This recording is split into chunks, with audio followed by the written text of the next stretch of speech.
Hello and नमस्ते viewers, welcome back to the physio healer. आज के हमारे वीडियो में हम बात करेंगे टाइप्स ऑफ पीसीओएस के बारे में। पीसीओएस के मेनली 4 टाइप्स है। सबसे पहला है इंसुलिन रेजिस्टेंस पीसीओएस, दूसरा है पोस्ट पिल पीसीओएस, तीसरा है इन्फ्लेमेटरी पीसीओएस और चौथा है एड्रिनल पीसीओएस। तो सबसे पहले बात करेंगे मोस्ट कॉमन टाइप के बारे में, जो कि है इंसुलिन रेजिस्टेंस पीसीओएस। इंसुलिन जो है वो रिलीज होता है पेनक्रियास से। इंसुलिन के बारे में तो हमने ऑलमोस्ट सबने सुना होगा, जो कि डायबिटिक पेशेंट के लिए कॉमन टर्मिनोलॉजी है। अब ये इंसुलिन रेजिस्टेंस पीसीओएस भी है, वो मोस्ट कॉमनली देखने को मिलता है। ये जो इंसुलिन है वो मेंटेन करता है हमारे बॉडी के ब्लड शुगर को, जो कि हमारी बॉडी का फ्यूल भी है, जो एनर्जी सोर्स है। अब जब इंसुलिन का लेवल पेनक्रियास से रिलीज ज़्यादा होता है और वो हमारी बॉडी में बढ़ता रहता है, मतलब कि जितने अमाउंट में इंसुलिन हमारी बॉडी में चाहिए उससे ज़्यादा बढ़ने लगता है, क्योंकि हमारा बॉडी जो है वो इंसुलिन के लिए रेजिस्ट हो गया है, ताकि वो नॉर्मल फंक्शन नहीं कर पा रहा है इंसुलिन, और वो ब्लड शुगर को भी कंट्रोल नहीं कर पाता है। तो ये जो सिचुएशन होती है, it is more likely pre diabetic phase, कि जिसमें हमारा बॉडी में ब्लड शुगर बढ़ने लगता है और इंसुलिन का लेवल भी बढ़ रहा है, क्योंकि बॉडी जो है वो इंसुलिन के लिए रेजिस्ट हो गया है। ये समस्या या तो ओवरवेट की वजह से होती है, और ये क्रिएट करती है ओवरवेट या तो मोटापे को, जिसकी वजह से हमारी एब्डोमिनल फैट यानी कि टमी के आसपास फैट का लेयर्स बढ़ने लगता है, और जो ओवरीज को सफोकेट करता है, जिसकी वजह से ओवरीज अपना नॉर्मल फंक्शंस नहीं कर पाती है, नॉर्मल ओव्यूलेशन नहीं मेंटेन हो पाता है और पीरियड्स इरेगुलर हो जाते हैं। ओलिगोमेनोरिया होता है, एमेनोरिया होता है, जो कि मोस्ट कॉमनली देखने को मिलता है। तो ये था इंसुलिन रेजिस्टेंस पीसीओएस। ये कंट्रोल करने के लिए हमें सबसे पहले स्ट्रेस कंट्रोल करना जरूरी है, जो कि most commonly insulin resistance PCOS को क्रिएट करता है। नॉर्मल स्लीप पैटर्न होनी चाहिए, न्यूट्रिशनस फूड लेना चाहिए, जिसके लिए आप अपने न्यूट्रिशनिस्ट को कांटेक्ट कर सकते हैं, और हार्मोनल थेरेपी और डॉक्टर को कांटेक्ट करके इंसुलिन के लेवल को मेंटेन रखना है, जो कि एक नॉर्मल पीरियड्स और नॉर्मल मेंस्ट्रुएशनल साइकिल को कंट्रोल करने में मदद करेगा। अब हमारा दूसरा टाइप है पोस्ट पिल पीसीओएस। पोस्ट पिल पीसीओएस का मतलब है कि कोई महिलाएं जो कि लंबे टाइम से बर्थ कंट्रोल पिल्स पे होती है, जो एक अरसे के बाद जब वो बर्थ कंट्रोल पिल्स को छोड़ती है, तो ओवरीज जो है, जो काफ़ी टाइम से कंट्रोल पिल्स पे थी, जो उसका फंक्शन था वो बर्थ कंट्रोल पिल्स से रेगुलेट हो रहा था, जैसे कि ओव्यूलेशन, मेंस्ट्रुएशनल साइकिल रेगुलेट करना। अब जब हम वो पिल्स को बंद करते हैं किसी न किसी रीज़न की वजह से, तो ओवरीज जो है वो थोड़ी सी सुस्त हो गई होती है और अपने काम में या तो डिले हो गई है या तो वो भूल गई है नॉर्मल रेगुलेशन को। तो उसकी वजह से ओवरीज जो है वो नॉर्मल ओवुलेशन को मेंटेन नहीं कर पाती है, और ये फेज जो है वो काफ़ी केसेस में बहुत ही टेम्पररी होता है। आफ्टर सम टाइम्स पेशेंट जो है वो नॉर्मली ओवुलेट करने लगता है, ओवरीज जो है वो अपने बैक टू ट्रैक आ जाती है और अपने काम को फिर से करने लगती है, जो कि नॉर्मल ओवुलेशन है, नॉर्मल मेंस्ट्रुएशनल साइकिल मेंटेन करना है और नॉर्मली प्रेगनेंसी कंसीव करना है। बट काफ़ी केसेस में ये टेम्पररी नहीं रहता है और ये क्रिएट करता है पीसीओएस को, जिसकी वजह से इनफर्टिलिटी, इरेगुलर मेंसेस, ओवुलेशन का नॉर्मल नहीं होना जैसी समस्याएं पैदा होती है। ये समस्या जो है उसकी वजह से फीमेल सफ़र करती है, जिसे हम मेंटेन कर सकते हैं अपने डॉक्टर को कांटेक्ट करके, या तो न्यूट्रिशनल फूड जैसे कि magnesium, vitamin B6, vitamin E, जो कि नॉर्मल ओवुलेशन में हेल्प करते हैं, वो कंज्यूम करने के बाद। तो स्लीप पैटर्न को नॉर्मल करना, स्ट्रेस मैनेजमेंट करने के बाद और न्यूट्रिशनल मैनेजमेंट के साथ, रेगुलर एक्सरसाइज के साथ हम ओवरकम कर सकते हैं पोस्ट पिल पीसीओएस से। अगला टाइप है इन्फ्लेमेटरी पीसीओएस, जो कि होता है क्रोनिक इन्फ्लेमेशन के बढ़ जाने की वजह से। हमारे बॉडी में सी रिएक्टिव प्रोटीन, जिसे सीआरपी कहते हैं, जो कि एक इन्फ्लेमेटरी मार्कर है, वो बढ़ जाता है। जब हम ब्लड टेस्ट करते हैं तो रेज्ड सीआरपी हमें देखने को मिलता है। ये जो इन्फ्लेमेटरी पीसीओएस है, वो ज़्यादा इन्फ्लेमेशन बढ़ने की वजह से ओवरीज का फंक्शन जो है वो नॉर्मल नहीं होता है, और वो नॉर्मल ओव्यूलेशन की जगह पर मेल हार्मोन्स जो है वो ज़्यादा सिक्रीट होने लगते हैं, और उसकी वजह से इरेगुलर पीरियड्स और पीसीओएस देखने को मिलता है। अब हम इस पीसीओएस को मेंटेन कैसे करें? तो फर्स्ट, इन्फ्लेमेशन कंट्रोल करने के बाद गट हेल्थ को कंट्रोल करने के साथ हम इन्फ्लेमेटरी पीसीओएस को नॉर्मल कर सकते हैं। नेचुरल एंटी इन्फ्लेमेटरी एजेंट्स जो भी है, जैसे कि टर्मरिक, हल्दी, उसे कंज्यूम करके हम कर सकते हैं, और अपने न्यूट्रिशनिस्ट को कांटेक्ट करके अपने नॉर्मल डाइट को कंट्रोल करके उसे कंट्रोल कर सकते हैं, नॉर्मल इन्फ्लेमेशन को कंट्रोल करने के साथ में। नेक्स्ट जो हमारा टाइप है वो है एड्रिनल पीसीओएस। एड्रिनल जो है वो दो ग्लैंड्स जो कि किडनीज के ऊपर सिचुएटेड होती है, जहाँ से रिलीज होते हैं स्ट्रेस हार्मोन्स और टेस्टोस्टेरोन और डीएचईए, कॉर्टिकोस्टेरॉइड्स और स्ट्रेस हार्मोन्स जो है।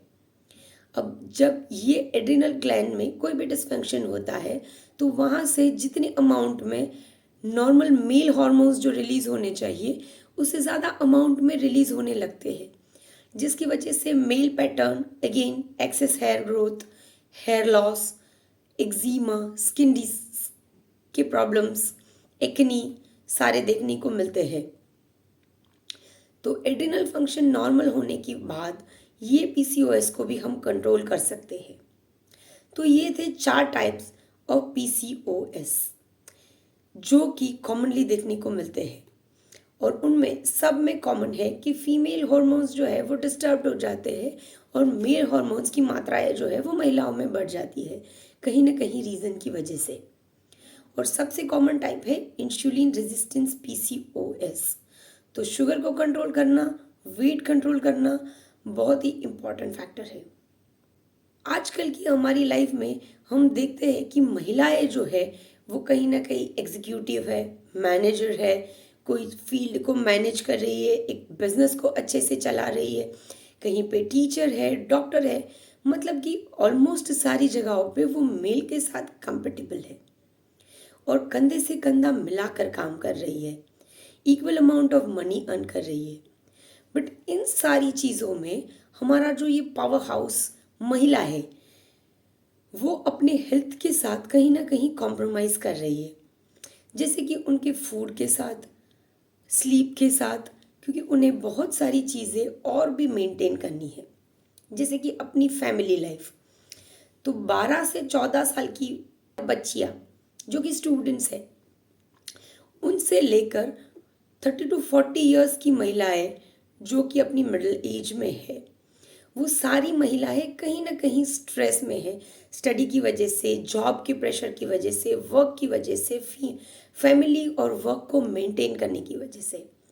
वो कर तो लेती है सारी चीज़ें मेंटेन, बट वो अपने हेल्थ के साथ कॉम्प्रोमाइज़ करती है, जिसकी वजह से उनके हॉर्मोन्स जो है वो इम्बैलेंस हो जाते हैं, स्लीप डिस्टर्बेंसेस कॉमनली देखने को मिलता है, और मेनली फूड जो कि बहुत ही इम्पॉर्टेंट फैक्टर जो रोल प्ले करता है, कि या तो वो प्रॉपर न्यूट्रिशनल डाइट नहीं लेती है, या तो वो फूड लेट नाइट लेती है क्योंकि वो काम से देर से घर आती है, ताकि उनकी सारी जो नॉर्मल साइकिल है वो डिस्टर्ब्ड रहने लगती है।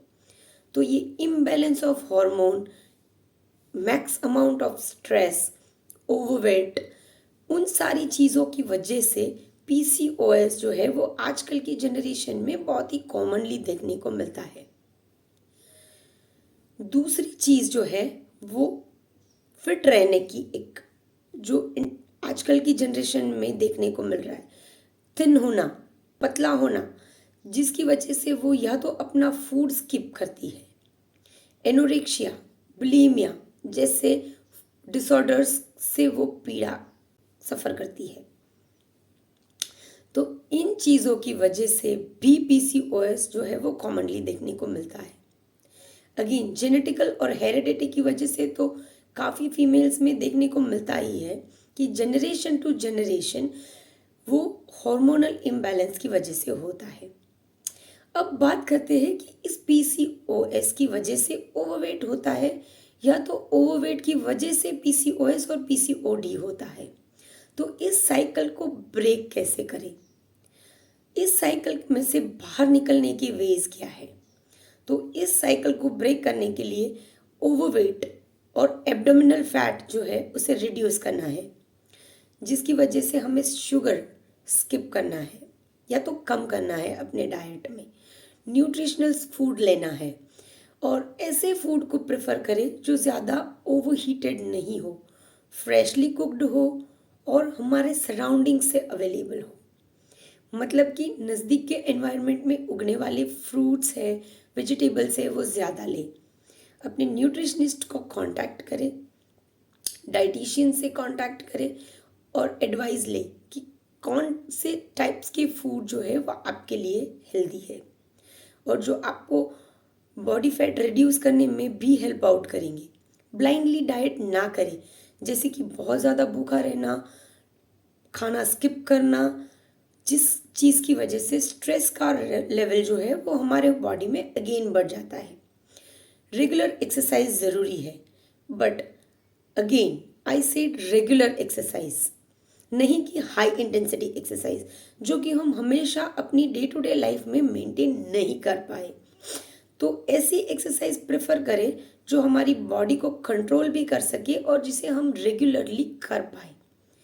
ऐसा नहीं हो कि हम थोड़े दिनों के लिए बहुत ज़्यादा एक्टिविटीज़ या एक्सरसाइज करें और उसके बाद वो बिल्कुल ही बंद कर दें।